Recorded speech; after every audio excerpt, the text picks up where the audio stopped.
Many people have been confused with the phrase forgiveness of taxes. But remember this, there is no forgiveness of the second installment of your 1942 federal income tax. This installment must be paid by midnight tonight. So be sure to put your check in the mail before that time.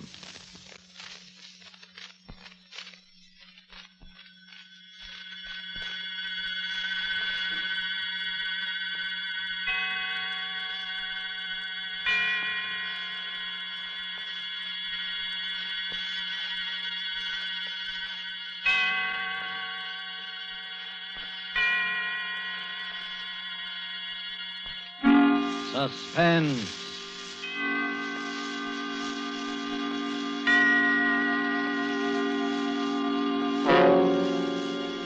This is the Man in Black, here again to introduce Columbia's program, Suspense. Heading our Hollywood cast is a young lady known simply as Margot, whose talent for the art of suspense has been heard before on this series. Tonight, Margot, using the name of Jacqueline Blaine, tells of strange happenings on a Jude ranch, including the hurried and unexplained departure of an important guest. Appearing with Margot is Mr. Kent Smith, a newcomer to our microphone, as Gil Blaine, a young man forced by unrelenting circumstances into many odd and mysterious actions. Margot will soon be seen in Behind the Rising Sun, and Ken Smith is currently appearing in This Land Is Mine, both RKO radio productions. The story by Cornell Woolrich called Last Night is tonight's tale of suspense. If you have been with us on these Tuesday nights, you will know that suspense is compounded of mystery and suspicion and dangerous adventure. In this series are tales calculated to intrigue you, stir your nerves, to offer you a precarious situation, and then withhold the solution until the last possible moment. And so it is with The Last Night and the performances of Margot and Kent Smith, we again hope to keep you in suspense.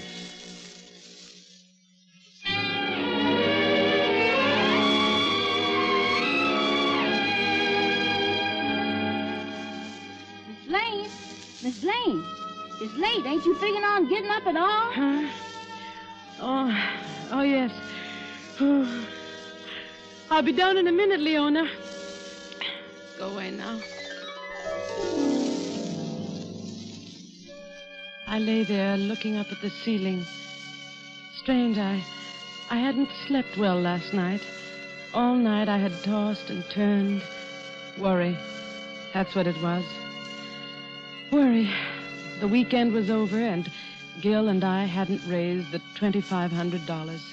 We were right back where we started from, stuck here in the Hudson Valley with our dude ranch that wasn't paying expenses, and the debts piling up like new snow. That was Gil in the shower. I lay still and listened to the hiss of the water. Poor Gil. It had been a tough weekend for him, trying to be nice to Mr. Burroughs, neglecting the other guests to play up to him, flattering him, agreeing with everything he said. What was the use? I knew he'd never lend us the money. I knew it from the first. I never even wanted to invite him and his secretary up, but Gil had pinned his hopes on it. He'd worked so hard. Worked. Funny word to apply to it. Maybe if Gil had done some real work now and then, instead... Morning, Jackie. Morning. Well, how did you make out? How did you make out with Mr. Burroughs? Gil, I'm talking to you. Is he still here? Who? Mr. Burroughs. Oh, no, he left. Well, I'm glad I didn't have to say goodbye to him. I got pretty tired of being nice to him, didn't you? Yeah. Took the 8 o'clock train? 8 o'clock. He took the milk train. The milk train? How do you know? Well, I drove him to the station. That's how I know. Well, what were you doing up at that hour? Well, I hadn't come to bed yet, that's all. But what got into him? The milk train? Why, that hits here about 4:30 in the morning, doesn't it? About? Well, I can't get it into my head why they should bolt off like that. He went alone. His secretary's still here. You mean he left without Marsh? Yeah, Marsh was up in his room sleeping at the time. I guess Burroughs didn't want to wait for him. He went off and left his secretary behind? Well, now, that's the strangest thing I ever heard of. Why did he bring him in the first place? You had a row with him, Gil. He turned you down and you let it get the best of you. I did not. That's why he suddenly decided to leave like that. I did not, I tell you. Why should I say I didn't if I did? Oh, I don't know. Everything is so mixed up. Gil, dear, want to toss me my dressing gown? It's on the chair there. Oh, here you are, honey. Oh. Jackie? Yes? Jackie, I got it out of him. What? I got the 2,500. Gil. He finally gave in when I was driving him to the station. Well, you got all of it? The works. I didn't think he would. I mean, the way he was acting. Yes, I know, but he began to soften up after you'd gone to bed. When I asked him, he came through. But, Gil, you mean he carries that much cash around with him? Well, there it is, isn't it? That's funny. You know, he came to me only yesterday and asked me where he could cash a $25 check. Oh, yes, I know about that. I cashed it for him. But the 2,500. Well, he had that all ready for deposit when he got back to town Monday. Couldn't get it to the bank on time on Friday. Oh. He didn't want to touch it, but when I told him I'd rather have cash than the check, well, he just went the whole way and accommodated me. Well, if there wasn't any friction, why did he leave at such an unearthly hour? I don't know. But, Gil... And I don't care. Oh, look, baby. We got the money. Let's just be thankful. Well, of course I'm thankful. It's just that... Miss Blaine? Miss Blaine? Yes, Leona. Well, just about to give you two up. Miss Rose and Mr. Carmen's almost finished with the breakfast. Ain't you two coming? Yes, in a minute, Leona. Come on, Gil. Let's hurry. It's hard enough to get paying guests without neglecting the ones we have. Well, I done fixed up Mr. Burr's room while I was waiting for you. Mr. Burroughs' room, but... You didn't have to bother. He won't be using it anymore. You won't? No, he left. You done left? Why, yes. Leona, what's the matter? And what about all them suits and things you left hanging up in the closet?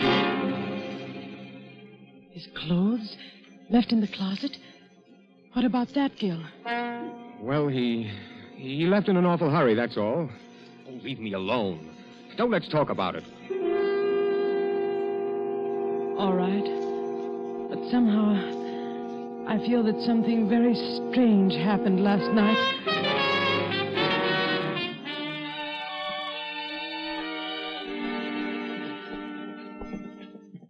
That's what happened, Miss Rose. I told him I wouldn't take any more stuff from him.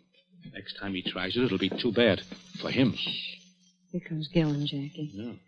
Have some more eggs, Carmen? Oh, well, Oh, hello, Gil. hello, Jackie. Gil.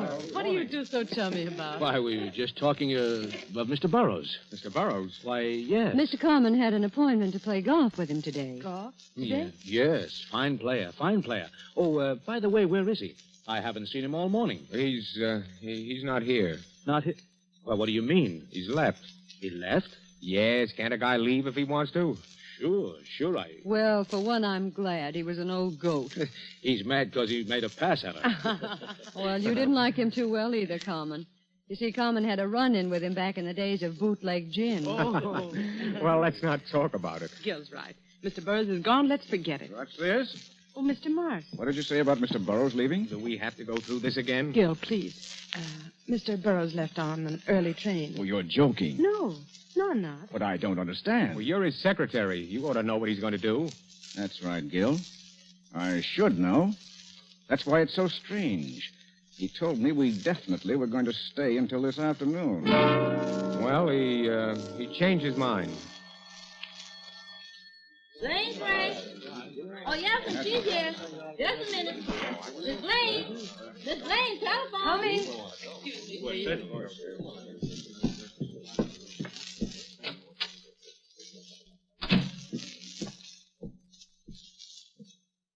Hello. Mrs. Blaine, Yes? this is Mrs. Burroughs. Oh, how do you do? We were awfully sorry you couldn't come out with Mr. Burroughs for the weekend. I'm sure you'd have I think it enjoyed was most inconsiderate of Homer not to let me know he was staying over an additional day. And you can tell him so for me. I think the least he could have done was phone me or send a wire. Mrs. I Burroughs. don't doubt he finds it attractive up there. Mrs. Burroughs, wait a minute. He isn't here anymore. He did leave early this morning. Early this morning. What do you mean? Well, he took an early train. He should have been in at, now let me see. At 8:30 this morning. 8:30? Well, then where is he? Why hasn't he come? Well, maybe he went directly to his office. Oh, no, I called his office. They haven't heard from him. You see, that's why I'm calling you. Oh, I don't understand all this. It does seem that Marsh would at least get in touch with Marsh? me. Well, Marsh is still here, Mrs. Burroughs. Marsh is still there? Yes. He went off without Marsh? Oh, now I know there's something wrong. Why, he's never done that before. Please, Mrs. Burroughs, I'm sure there's nothing wrong. He's just... Well, I'd better let you talk to Marsh. Well, yes. Yes, please get him.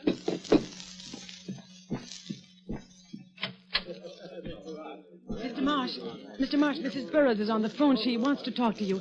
Better take the extension in the front room. All right. She's very upset. We have to calm her. Hello, Mrs. Burroughs. Marsh is coming. Oh, something's wrong. I know it. Hello? Hello, Mrs. Burroughs. Oh, Marsh, is that you? Yes? Marsh, did you know Mr. Burroughs was going to leave? No, he didn't say anything to me. Well, Mrs. Blaine says he's left. Should have been here, and he isn't. Well, I don't... He probably was just delayed. Oh, no. Something's happened. Charles, Marsh, he had that important package in his inside pocket. He did? Yes. Oh, I don't know what to do. Shall I call the police? The police? Well, that's not necessary. Mrs. Blaine's right. Let me take care of it. I'll wait a few hours, and if he hasn't shown up by then... All right. Do what you think best. Hello? Hello? She hung up, Mrs. Blaine. Important package. The $2,500. The $2,500 Gil got. Oh, Gil.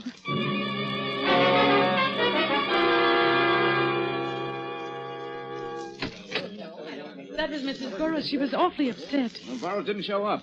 She wants me to call the police. The police? Oh, now, wait a minute. You don't have to call the police. Well, why shouldn't I call the police? After all, Mr. Burroughs is missing. Oh, he may show up yet. Certainly, he may show up yet. Carmen's right. You don't have to call the police now. And why don't you want the police? Well, why... There's something strange here, all right. Why didn't Mr. Burroughs say a word to me about leaving? Well, you were asleep. I guess he didn't want to waken you. Oh, I've never known him to be considerate in my life. I suppose he knew what he was doing. I'm not so sure. What do you mean? Well, if he knew what he was doing, why did he leave his return ticket on the dresser? A strange silence fell over the entire group. Marsh was suspicious. Soon he would call the police. And I had a strong feeling that Gil knew more about this than he let on. After breakfast, the group broke up, and I stayed to help Leona clear the table, and I saw Gil and Carmen walk out on the porch together. Cigarette, Gil? Yeah, thanks. Yeah. Here. Fine morning. Listen, you didn't ask me out here to speak about the weather. No, I didn't. I want the money you owe me. Yeah, that's what I thought. It was due long ago. With the interest, it adds up to $2,500. I can't pay you now. Why not? You said you'd pay it today. Well, it's not that I haven't got it. It's what? Well, everything's so mixed up now. You know. You mean Burroughs' disappearance? Look, give me another 24 hours. I'd like to, Gil, but... Gil! Here comes Jackie. All right, 24 hours and no more. I'm sorry if I'm interrupting something important. Oh, no. We're just talking about the weather. It is lovely, isn't it? Yeah. Well, I better get up to the golf course. Oh, say, Gil, could you lend me the car to drive up? It's pretty far, and I'll do plenty of walking when I get there. Well, as a matter of fact, Carmen, I'm going to use it myself. Oh. Well, in that case, I'd better start walking. So long. Goodbye. He was after the money, wasn't he? Yeah, but I didn't give it to him. Why not? Mr. Burroughs gave it to you, and we do owe it to Carmen. Can't you leave me alone for a minute? Say, you two, why the frown? Hello, Miss Robles. I don't want to interrupt a private fight, so I'll state my business quickly. How about lending me the car, Gil? I want to drive I'm in... sorry, Miss Robles, but I need it. I'm driving into town, and right now.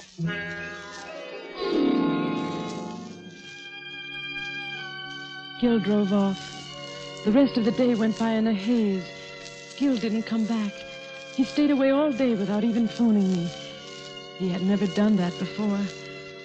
It almost seemed as though he avoided me intentionally.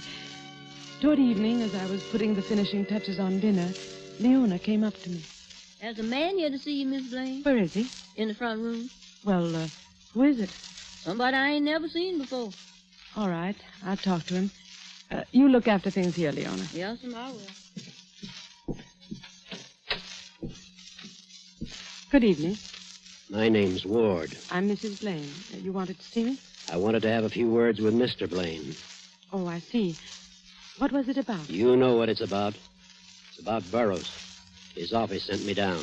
Mr. Burroughs? What about him? He was a guest here, wasn't he? Yes. When did he leave? Last night, my husband drove him to the station. Really? How interesting.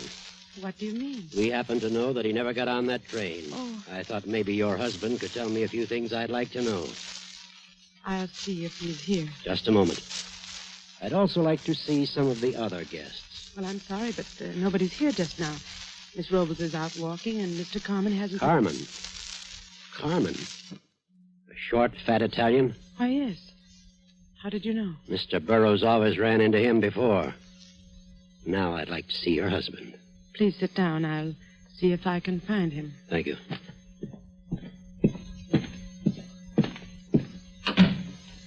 Leona. Yes, Miss Blaine? Has Mr. Gill come back yet? Oh, no, ma'am. I ain't seen him since he drove off this morning. I see. Well, tell the gentleman to wait. I'm going out on the veranda.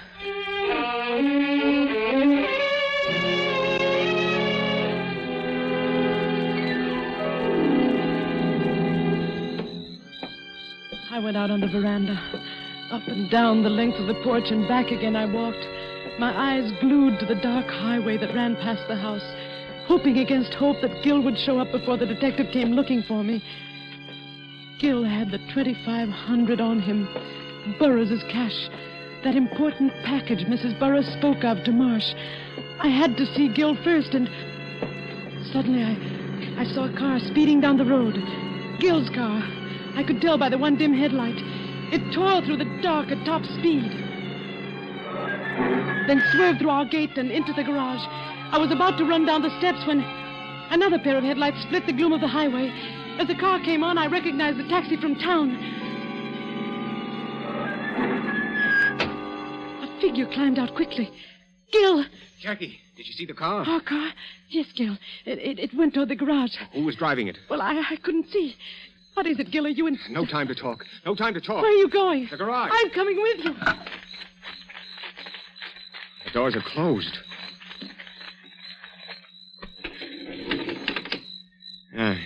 There. Nobody here. Anyone in the car? No. Whoever it was, beat it. Oh. I'd like to know who it was. Gill, I don't understand what this is all about. Well, frankly, I don't either. I was parked in front of the store in town. I came out and saw somebody hop in my car and drive off like mad. Well, that's odd. I don't know what he was after, but I don't think he got it. I chased the car all the way here in the taxi. I saw it coming down the road. I thought it was you. Well, let's go back to the house.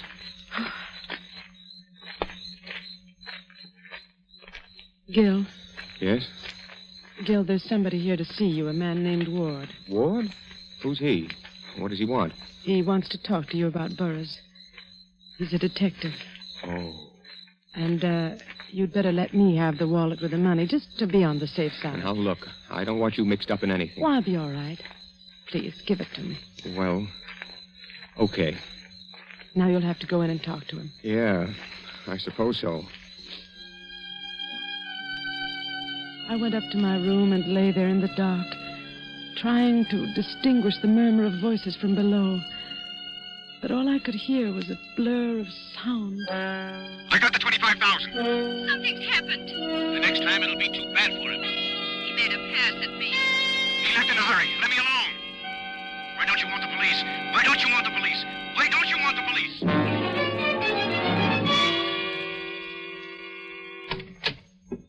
Jackie, you awake? Yes. Here, sit down, Gil. You look tired. Yeah, I am. Very. What did Ward say? Not much, but I know he's suspicious. He's going to stay tonight. Oh. Well, let's get to bed. I'm tired. Oh, by the way, did you see the key to the rumble seat? The key to the rumble seat? Oh, no. Must have lost it. Good night. Gil, you've never told me. You've never told me one way or the other. Gil, you've got to tell me. All right. All right, Jackie. I will. Burroughs never gave me the $2,500. He refused me. We quarreled, and I was mad. I suppose he was afraid of me, afraid of what I might do to him. Anyway, that's why he left so suddenly. Made me drive him to the station. Did you see him get on the train? No, I left him at the station. Left my car there and walked down the street. I was sore. I had to think. I heard the train come and go. And when I went back, Burroughs was gone. I got in the car and drove home. And the $2,500? Well, I lied when he said he had that cash. Then where did you get it? Remember the $25 check I cashed for him? Yes? I added 2 zeros after the 25. Oh, Gil. I wrote in the word 100. There was a space for it made to order. Then I cashed it. Gil. Oh, I know I'm low, Jackie, but I didn't kill him. I didn't. Then what became of him? Where is he? I don't know. I wish I did. What's that? Somebody's out there. Whoever it is trying to open the garage door. I can't see who it is. It's not a woman, not Miss Robles. I can see that much. It could be Carmen.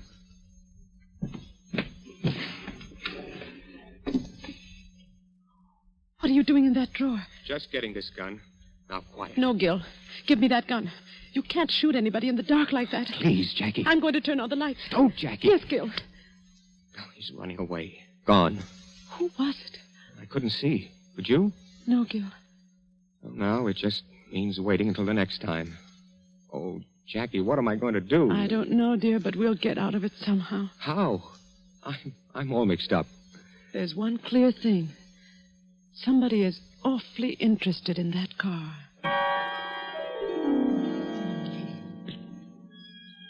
I lay awake until the sun was up. Then a shallow, feverish sleep came. And when I awoke, it was almost evening. Gil's bed was empty. There were the indistinct sounds of life in the house below. I rose, and as my mind cleared, my words of the night before broke through the edges of my consciousness. There's one clear thing. Somebody is awfully interested in that car. I dressed slowly. A tantalizing thought hovered just beyond my grasp. The car. What was there about the car? I slowly walked down the hallway, my eyes half closed, thinking I had to talk to Gil. Leona?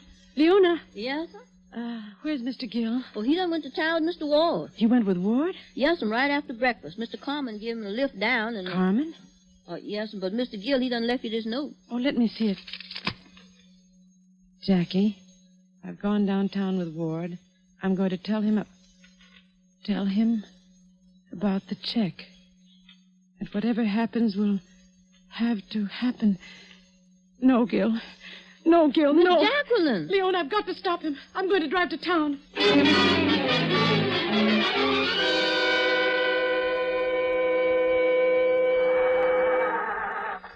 I've got to get there before Gil. Mrs. Blaine, where are you going? I'm going to town, Mr. Marsh. Well, may I come along? Well, I suppose so. Hurry up and get in.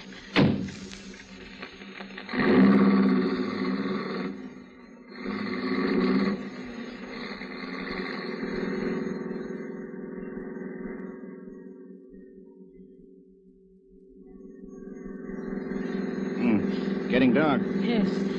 I hope you don't mind me driving so fast. I'm in a terrible hurry. No. Pull down the next side road. What?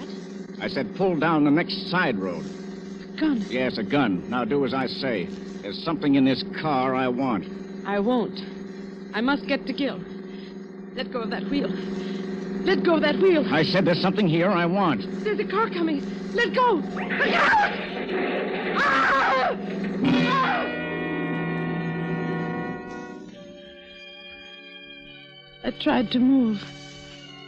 Miraculously, we were alive. The other car had careened beyond us up the road. I saw that the side was smashed in. Then I heard Marsh's voice. I ought to kill you for this. That was a police car. Keep your mouth shut. Here he comes now. Now remember, there's a gun pointing at your back.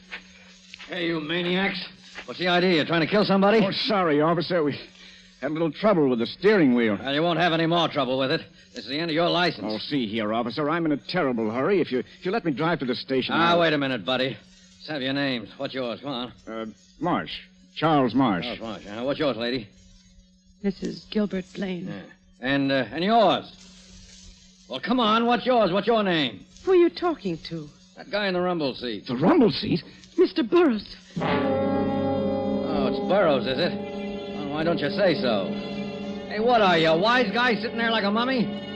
Come on, answer me, will you? Hey, wait a minute. This guy's dead. You did this. The rumble seat flew open when we crashed. Officer, he's got a gun. He murdered that man. I'm warning you. Keep back or I'll... Oh. That takes care of him. You're all right now, sister. Yes. I'm all right now.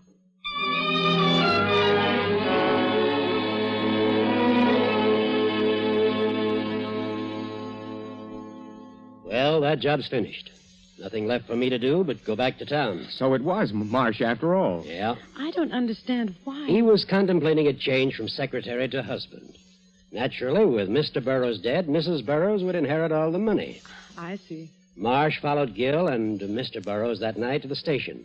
When Gil was gone, he killed Burroughs, stuffing him into the rumble seat, locked it, and kept the key. Well, the thing I don't understand is why Marsh kept fiddling with the car. What was it that he wanted? Seems to me he was in the clear if he left well enough alone. Uh-huh. That's what tripped him up. Remember when he talked to Mrs. Burroughs on the phone? They said something about an important package. Well, yes. I assumed it to be the 2,500 Gil told me about. But, of course, it wasn't. There was a package of letters that Mr. Burroughs had gotten hold of. I get it. Those letters were written by Marsh to Mrs. Burroughs. Right. And they would incriminate him. He found out about them after the murder. Right again. Oh. He had to get them to make it perfect. Well, I guess I'll shove off. So long, and thanks. Oh, by the way, you may want to deposit, say, $2,500 to Mr. Burroughs' account. Yeah, I see what you mean. Thanks. Goodbye. Bye. Jackie? Yes? Our debts, there's still $2,500 that have to come from somewhere. Mm-hmm. We went a long way around to get right back where we started from. We come through all that trouble and end up broke. Yes, darling. That's the way it ends.